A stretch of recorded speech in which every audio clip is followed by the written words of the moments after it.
So I don't know if you can hear the clock or not, but today we're talking about what are we doing on this? What's the point? What is the point in making sure that hopefully you can hear me? There's a mic, but there's also wind and also water, and there's a clock tower right now. So what are we doing on this? Um, I am currently picking up my baby from school so she can come home for the weekend. And even though she had many choices, she could have chosen anywhere to go to school. She went to my home. It's close to home. I think that was part of her motivation. It's close to home. She didn't want to go very far away. She's heard me tell stories about it. And as proud as I am that she's here, I would be proud of her in any HBC. I'm proud of her. But we do this for those around us. And uh, I don't know another way to speak to it, but vertically, for our parents, for our children, starting with ourselves.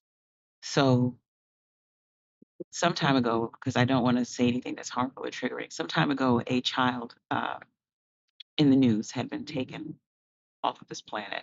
And I remember hearing um, Obadale Combo talk about the fact that with her being taken, six generations of people immediately disappeared. When we talk about life, especially as Africans, but I learned something similar even in seminary when talking about Hebrew beliefs. That when we talk about life as, for me, as an African woman, it is at least immediately six generations in each direction. It's my mother's, mother's, mother's, mother's, mother's, mothers, and my father's, father's, father's, father's, father's. And then it's my children's, children's, children's, children's, children's, children.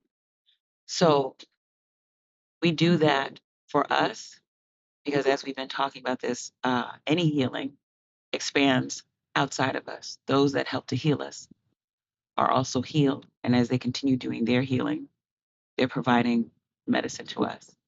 And as we heal, we give it back. If we're earnest, if we're honest, if we're giving, if we're open. And then we have the blessing of, uh, we have the blessing of healing our mothers and fathers, and particularly for me, uh, my mothers in the places where they did not get to, did not get to fully heal or fully actualize themselves.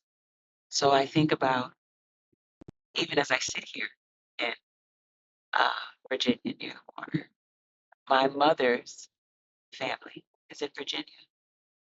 My nana, her mommy, Virginia.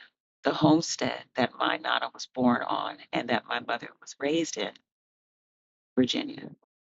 So as I sit here, it's very ancestral. It's a very big blessing to pay attention to it being this magnanimous or reflective. I figured I had a moment to cop squat while my child brought all her stuff downstairs. So we could leave. But I feel all of them.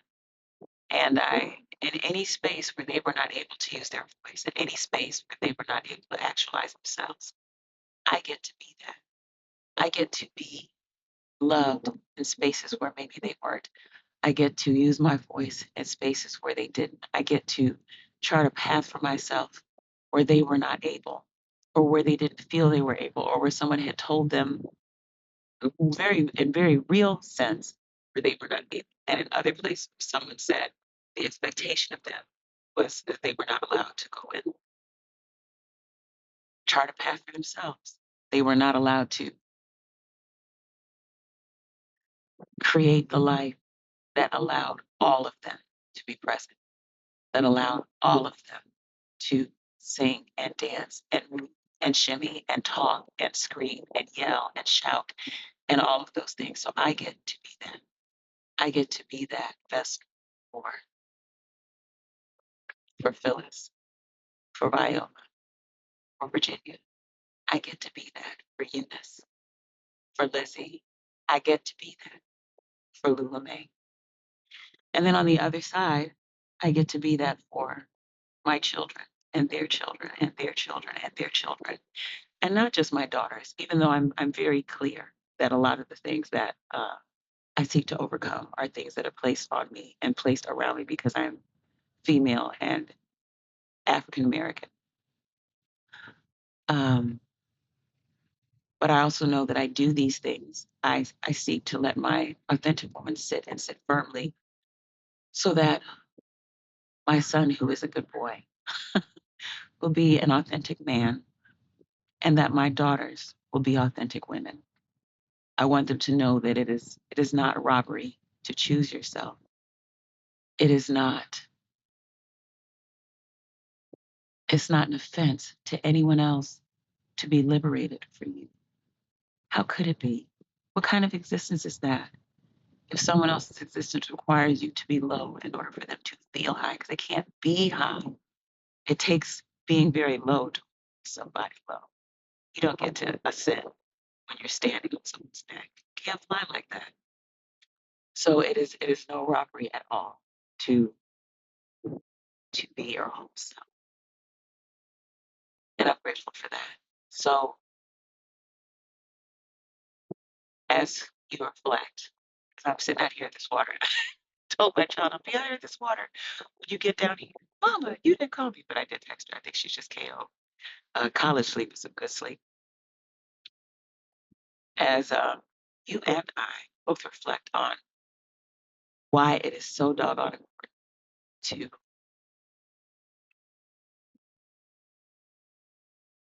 tell the good girl she's no longer necessary and to let the authentic. Yes, of course, it's good for everyone around. It's good for community. It's good for everyone. But immediately, it is good for your bloodline. It is good for those who came before you, where your very existence answers their prayers. And it's good for those who come behind you, who are existing on the prayers that you pray for them, and who will call on you when they need clarity, and when they need help, when they need just to be and be peaceful.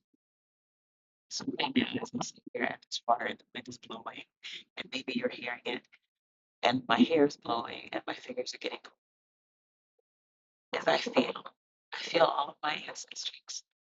I feel them cheering me on. I feel them kissing my face in this sun and this wind.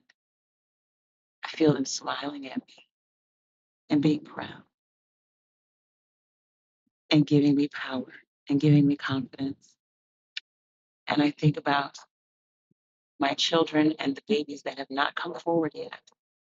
And I think about all that I look forward to giving them, all of the power, all of the joy, all of the freedom, all of the liberation that I will kiss and hug and speak into their existence.